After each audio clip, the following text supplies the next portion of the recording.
अपने हाथों को हिला, बोलो थैंक यू जीसस। बोलो खुदावंद आज तेरा वचन मेरी जिंदगी में काम करे, मैं 100 गुना फलों को लेके आऊं, अंधकार की शक्तियां इन वचनों को चुरा न सके। और बोलो सर्वशक्तिमान परमेश्वर, तेरा वचन मेरे शुद्ध रहने का आधार, मेरे जीने का आधार है। सर्वशक्तिमान परमेश्वर, आज मेरा ध्यान तेरे वचनों के ऊपर हो और मैं इन्हें सुनूं और फल लेके आऊं और मेरा फल बना रहे। प्रभु यीशु मसीह के सामर्थी नाम में हम मांगते हैं। एक बार जोर से हालेलुया बोलो। बैठ जाओ। हालेलुया। यूहन्ना 4 उसकी 1 आयत को आज मैं पढ़ूंगा। लिखा, फिर जब प्रभु को मालूम हुआ कि फरीसियों ने सुना है कि यीशु यूहन्ना से अधिक चेले बनाता और उन्हें बपतिस्मा देता है, यद्यपि यीशु स्वयं नहीं उसके चेले भी बपतिस्मा देते थे, तब वह यहूदिया को छोड़कर गलील को चला और उसको सामरिया में से होकर जाना अवश्य था। इसलिए वह सुखार नामक सामरिया के एक नगर तक आया जो उस भूमि के पास है जिसे याकूब ने अपने पुत्र यूसुफ को दिया था, और याकूब का कुआं भी वहीं था। अतः यीशु मार्ग का थका हुआ उस कुएं पर यूं ही बैठ गया। यह बात 6वें घंटे के लगभग हुई, यानी दोपहर का टाइम था। बाइबल में लिखा, जब प्रभु यीशु मसीह को मालूम हुआ, अपने पड़ोसी को बोलो, जब तू बाइबल को पढ़े या सुने, उसे शारीरिक आंखों से या समझ से नहीं, बल्कि उसे आत्मा से सुनना। तो जो तू सुन रहा है उसमें परमेश्वर तुझसे बात करेगा, जो तुझे छुड़ाएगी, चंगा करेगी, आजाद करेगी, तुझे मसा देगी। हालेलुया। यहां बाइबल कहती है कि यीशु मसीह, जब फरीसियों ने सुना कि यीशु मसीह चेले बना रहे और बपतिस्मा दे रहे, बाइबल कहती है प्रभु यीशु मसीह ने कहा, आओ हम यहां से चलते हैं। क्योंकि जो लोग दर्शन में होते हैं, जो लोग विजन में होते हैं, जो लोग परमेश्वर के किसी असाइनमेंट के नीचे होते हैं, उनको रिलीजियस लोगों के साथ बहस करने का कोई टाइम उनके पास नहीं होता।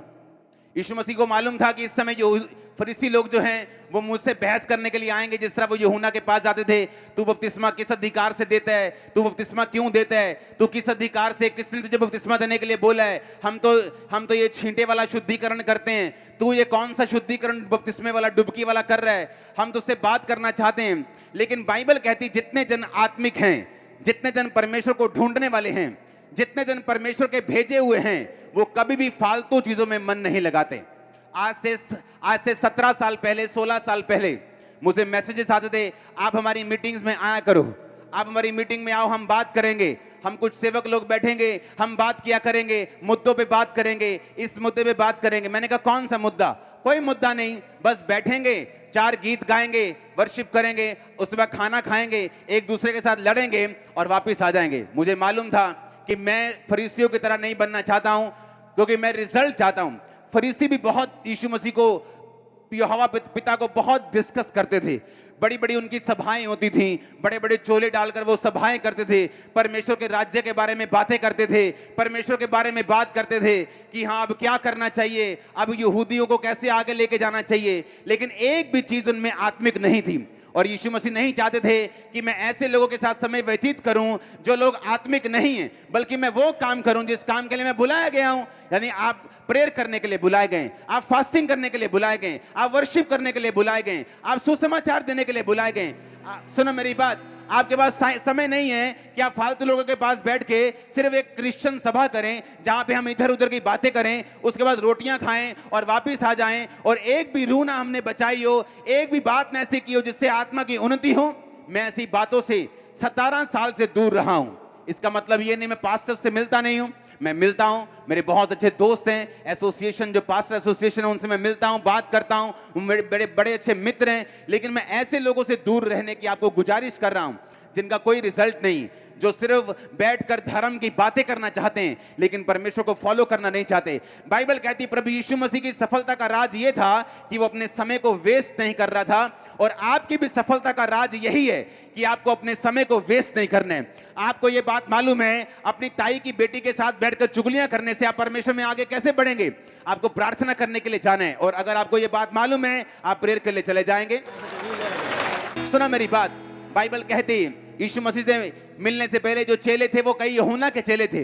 बाइबल कहती यूहन्ना जो था वो मुंह का कड़क इंसान था, सांप के बच्चों, सांप के बच्चों ऐसे बात करता था, और फिर भी लोग उसके पास आना पसंद करते थे क्योंकि उन्हें पता था कि 4 चापलूसी वाली बातें, 4 चिकनी चुपड़ी वाली बातें, वो 4 मेडल लेने से, ट्रॉफियां लेने से अच्छा ये है हम उस जगह पे जाएं जहां हमें डांट तो मिले लेकिन आत्मिक उन्नति भी हो, उस जगह पे जाएं जहां डांट तो मिले लेकिन परमेश्वर की आंखें भी हमारी ओर हों।